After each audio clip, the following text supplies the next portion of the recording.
E o Panorama TVC está de volta e agora nós vamos falar sobre saúde. Infelizmente, os casos de dengue no município estão subindo e é preciso a atenção de todos, a ajuda de todos também.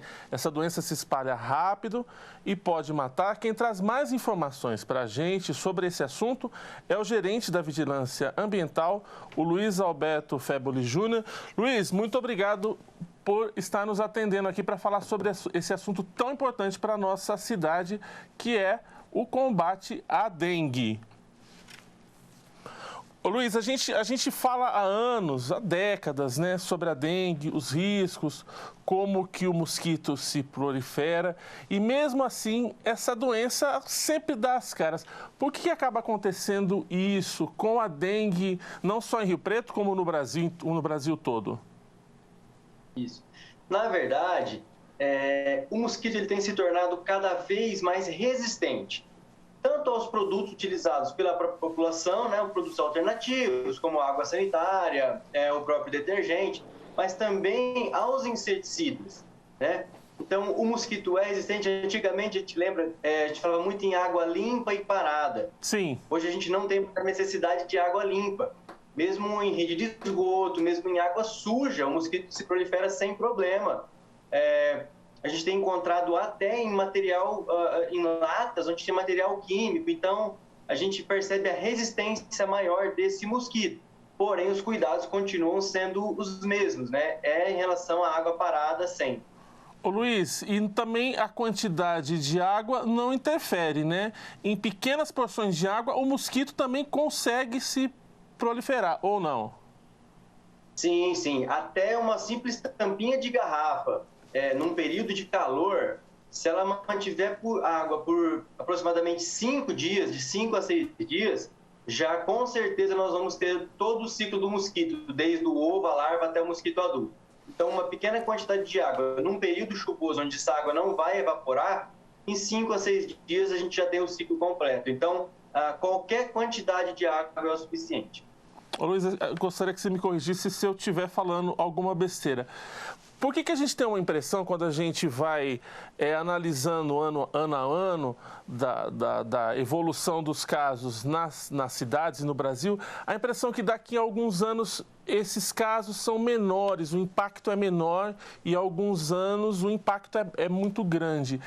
Por que acontece isso? Isso acontece realmente e tem algum motivo? O mosquito vem mais forte ou o vírus vem mais forte aquele ano? Como é que acontece essa sazonalidade das alterações dos casos ao longo dos anos e das décadas? Isso, acontece isso sim. A dengue é uma doença cíclica devido realmente ao vírus, tá? Não é só o mosquito que está resistente, mas existem alguns tipos de vírus da dengue. A gente tem em estudo aí 4 vírus. Então, quando você mantém o mesmo vírus no município ou na região, que é o nosso caso agora, a boa parte da população já tem uma certa imunidade a esse vírus, né? E você não pega o mesmo tipo de dengue 2 vezes, que tem muito disso, né? Se realmente você pega mais de uma dengue, você pode pegar várias dengues, mas não pega o mesmo. Então, quando o ano tem uma epidemia muito alta, quando tem muitos casos, provavelmente no ano seguinte ou 2 anos seguintes tende a uma queda. E estudos mostram que cada vírus, essas epidemias, elas duram em torno aí elas mudam a cada 10 anos. Então, se você tem 4 tipos de vírus e a cada 2, 3 anos você tem um número alto, a gente sempre vai perceber que em 2 anos, 3 anos vai ter um aumento e depois 1 ou 2 anos de casos mais leves. Porém, isso não significa que a gente pode ficar mais tranquilo. Né? Por exemplo, Rio Preto segue sim um número mais baixo que os históricos, né, dos anos anteriores, devido ao mesmo tipo de vida circulando. Os cuidados também aumentaram, é bom a gente falar isso. A gente tem percebido, mesmo que devagar, a gente tem encontrado menos larva, menos criadouros nas casas, né?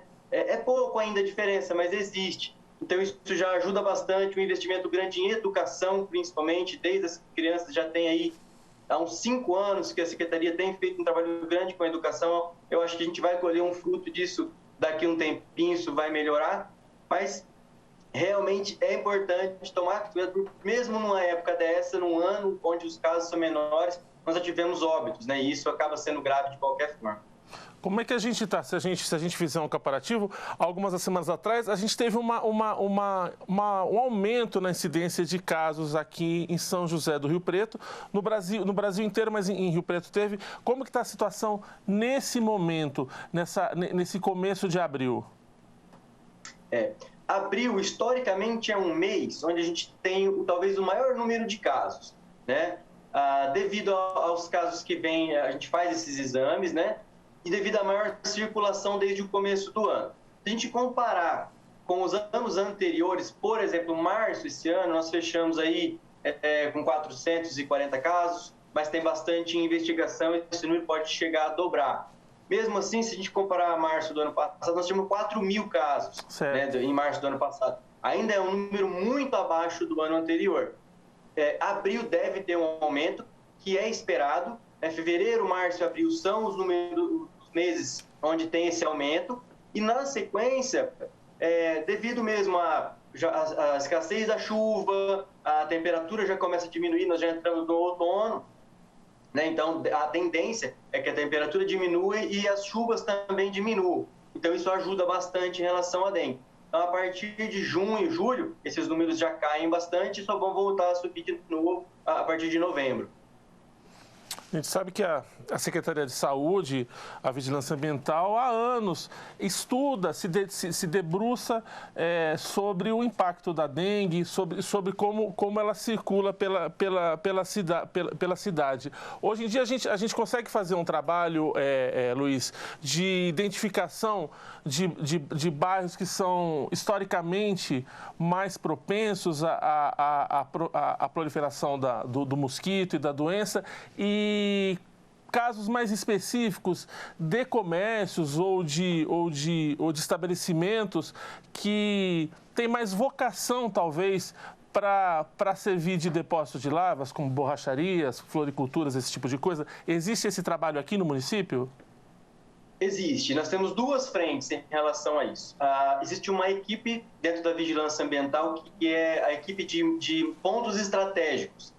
Essa equipe ela faz quinzenalmente visitas em borracharias, ferro velhos, cemitérios, e esses estabelecimentos são cadastrados. A gente tem todo o cadastro desse estabelecimento, então eles recebem essa visita, o que acaba ajudando bastante. Além da questão dos agentes da rua, né, um agente de saúde que faz a área de abrangência mesmo, está fiscalizando na rua diretamente, quando eles encontram algum estabelecimento novo ou algum local onde tem essa característica, a gente também faz essa investigação e também faz aí um monitoramento desses lugares.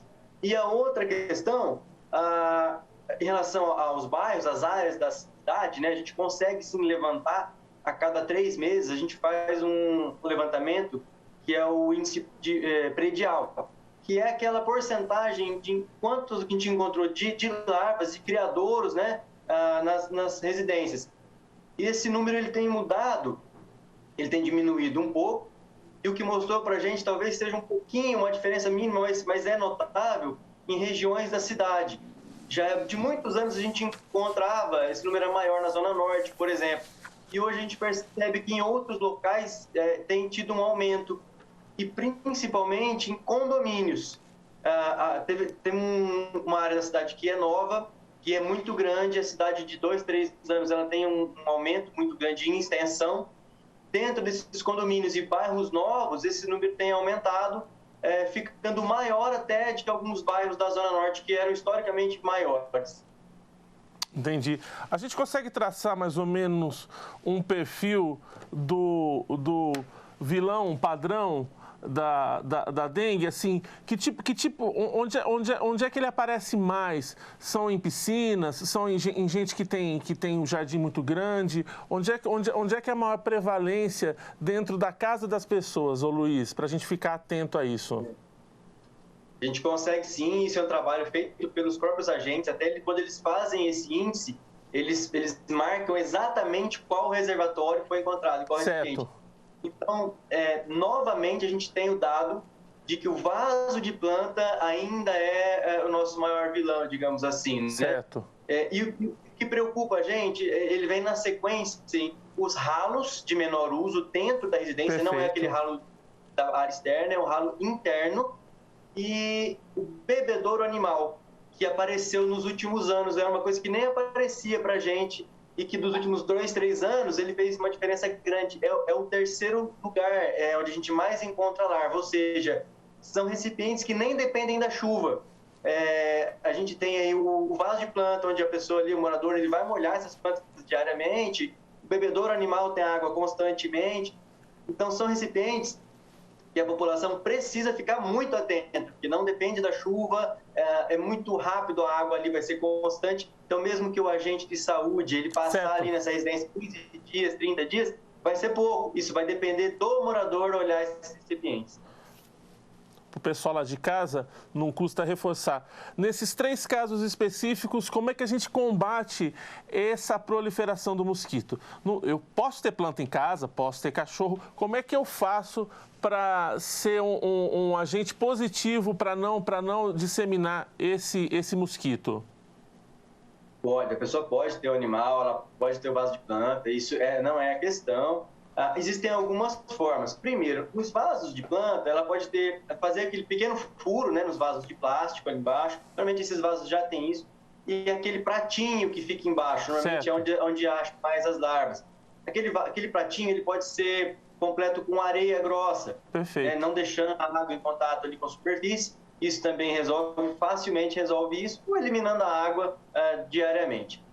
Em relação ao bebedouro animal, é importante que a pessoa faça a higiene. Quando vai trocar a água, não só repor, mas realmente tirar essa água que sobrar ali, aquele restinho, e fazer a limpeza com uma bucha nas paredes. Entendi. É importante lembrar, avisar a população, o ovo do mosquito, ele não é colocado na água, ele é colocado na borda do recipiente, onde vai ter o contato com a água. Esse ovo é muito resistente, ele pode ficar num ambiente seco por até 1 ano. Então, passando uma bucha nesse recipiente, nessa vasilhinha, ele elimina esse ovo, e tomar cuidado para não jogar essa buchinha, essa água na rede, né? Então, se possível, jogar numa área de concreto ou na terra, para esse ovo morrer ali, né? Não contaminar a rede de esgoto. Então, são cuidados simples. Nos ralos de pouco uso, ele pode manter esse ralo fechado, aquele banheiro, de repente, que não está sendo usado, ou até usar uma água sanitária, 2 colheres de água sanitária já resolve também.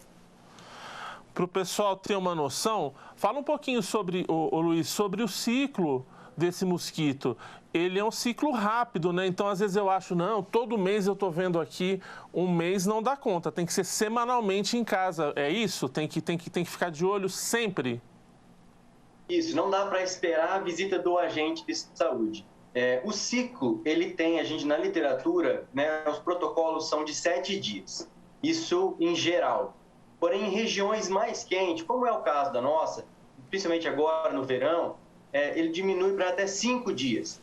Então, desde a postura do ovo até a larva se transformar em pupa, a pupa se transformar em mosquito adulto, ele vai de 5 a 7 dias, dependendo da época do ano.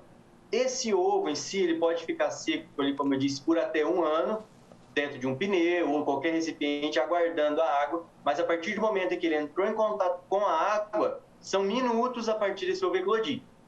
Minutos que a gente diz assim mesmo, tá? 10, 15 minutos, que você molhar esse ovo, você vai ter uma larvinha ali já. Então, é muito importante não deixar esses recipientes expostos à água, né? É importante fazer mesmo uma vistoria. A gente fala muito sobre uma brigada nos estabelecimentos comerciais, nos prédios públicos, onde fique uma pessoa responsável, e até o morador também deve fazer isso na sua casa. Uma pessoa responsável por olhar semanalmente, olhar o quintal, olhar o ralo, olhar a vaso de planta. Fazendo essa vistoria, com certeza ele elimina o criador. O ano passado a gente registrou 7 mortes por dengue. Esse ano já foram quantas mortes confirmadas? A gente já tem morte confirmada aqui em São José do Rio Preto, ô Luiz? Infelizmente já, nós temos 2 mortes confirmadas e tem morte ainda em investigação, talvez mais 2, né, que está em investigação ainda, mas a gente trabalha com um número de morte, o ideal é 0. Nós não podemos admitir uma morte por uma doença que ela é previsível, que ela pode ser combatida. Então, isso é muito triste, saber que chegou a morrer 2 pessoas por uma doença que poderia ser evitada. Ô Luiz, a gente está falando, até agora a gente falou sobre prevenção, que é a sua área de atuação, onde você trabalha, mas não custa também falar para o pessoal a respeito de sintomas. Quais os sintomas mais característicos da dengue? É febre, é vermelhidão no corpo? O que a gente tem que ficar atento para procurar um posto de saúde? Isso é bastante importante, até pelos últimos anos, né? Nós tivemos aí uma pandemia da Covid-19 e esses sintomas se confundiram. Sim. Então é importante que as pessoas não esperem um sintoma grave. Febre, dor no corpo, manchas na pele, dor atrás dos olhos. Já se isso tiver num segundo dia, com uma sequência, já procura atendimento médico, né? Vá até a UPA, até a UBS. Não espere esses sintomas piorarem. Mesmo até para o próprio médico identificar, não, se não for dengue, né, vamos saber o que é, para já identificar desde o começo. Então, aquele sintoma de dengue normalmente é uma febre muito alta, dores no corpo, dores atrás dos olhos, dor de cabeça e as manchas na pele. A gente está falando da dengue, há alguns anos atrás, muitos casos de zika e chikungunya no Brasil. Aqui em São José do Rio Preto a gente tem algum registro? Como é que a gente está com relação a essas 2 doenças específicas? Elas também são transmitidas pelo Aedes aegypti ou não? Isso, é uma preocupação grande. Nós não temos essas doenças instaladas em Rio Preto ainda. A gente sabe... algumas cidades já que não tinham essas doenças passaram a ter, então existe um monitoramento desses vírus, porque a transmissão é a mesma, é pelo mosquito. Então, é aquilo que a gente tinha falado sobre os vírus, né? A dengue tem 4 vírus, mas nós temos outros vírus, no caso da zika e da chikungunya, que são gravíssimos também. A partir do momento em que você traz um vírus desse para a cidade e passa a circular, rapidamente isso se torna uma epidemia. No momento, nós não temos, né? A gente não tem esses casos, tem investigação, quando tem um caso, se não me engano, acho que nós tivemos em janeiro, acho que um caso de investigação, a gente já faz o bloqueio imediatamente, que é a retirada dos criadouros daquele raio de 250 metros e a nebulização. A gente já passa o veneno em torno dessa área para bloquear a doença ali. Há alguns anos nós tivemos alguns casos, sim, de chikungunya, acontece de ter algum caso, zika também, mas ainda é muito menos do que a dengue, numa quantidade infinitamente menor. Ainda a gente não tem essa preocupação com essas doenças. A nossa preocupação é o alerta de não deixar que elas se instalem. Tá certo. Com relação a vacinas, a gente sempre está lendo notícias que tem várias pesquisas, algumas vacinas chegando no mercado. Você acredita que de uma forma efetiva a população vai receber em larga escala uma vacinação completa com relação à dengue? Você acha que em quantos anos a gente tem uma coisa mais massificada com relação a isso? Nós não temos algum dado ainda específico, né? A gente sabe sobre o estudo, que o Preto foi modelo nisso, é bastante importante. Essa vacina na parte pública, ela tem avançado bastante. Já existem vacinas na rede privada, a gente tem uma eficácia ainda razoável em relação a isso, mas a gente acredita, sim, que em pouco tempo a gente tenha uma vacina para dengue para o público. Talvez em poucos anos isso aconteça. O que deixa a gente mais em alerta ainda, porque o vetor é o mesmo e outros vírus transmitidos por esse mesmo mosquito. Então não vai adiantar tomar a vacina e não procurar mais retirar o criador.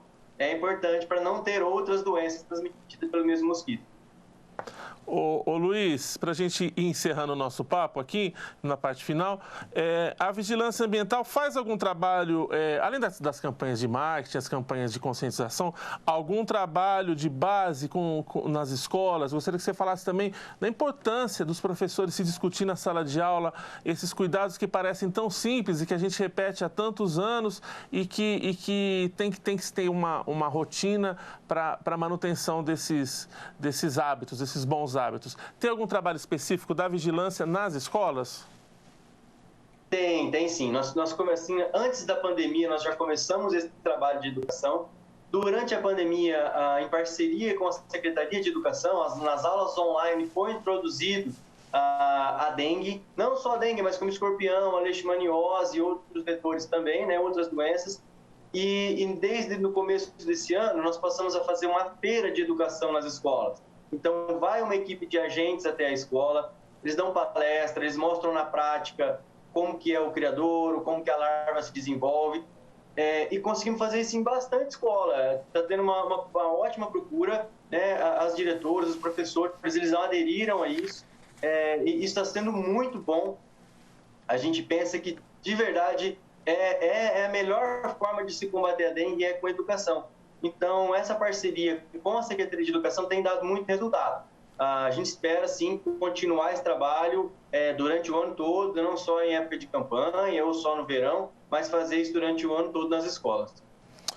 Algum último recado, denúncia, quem quiser fazer denúncia, tem algum telefone da vigilância que eu possa ou obter mais informações a respeito disso? E também que você mandasse um recado para a população, para a gente encerrar, de estímulo a essas boas práticas, esses bons atos para a prevenção, para esse mosquito não se proliferar.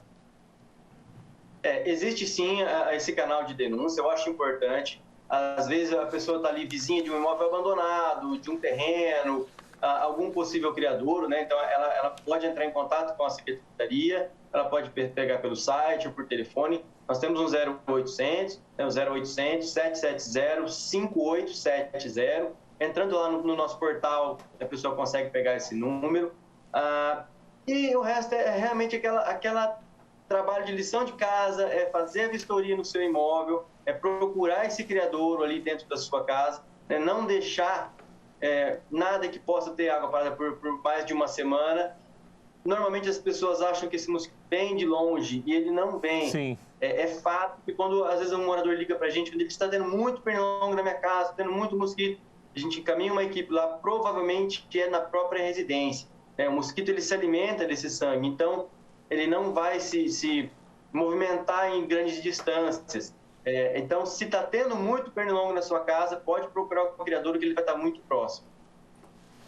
Muito obrigado. A gente conversou aqui com o Luiz Feboli Filho, gerente da Vigilância Ambiental, que trouxe para a gente toda essa explicação a respeito da dengue. A gente tem que ficar muito alerta para não deixar essa doença se espalhar ainda mais. E a gente segue falando sobre saúde. A Secretaria Municipal de Saúde atualizou o número de casos de Covid-19 em Rio Preto. Na última semana foram confirmados 121 novos casos e 5 mortes. Desde o início da pandemia, Rio Preto contabiliza 135.453 resultados positivos para a doença. Nessa semana, 74 pacientes com teste positivo para a Covid estão internados, sendo 30 residentes de Rio Preto e 44 da região. A taxa de ocupação de leitos de UTI por pacientes com Covid está em 13%.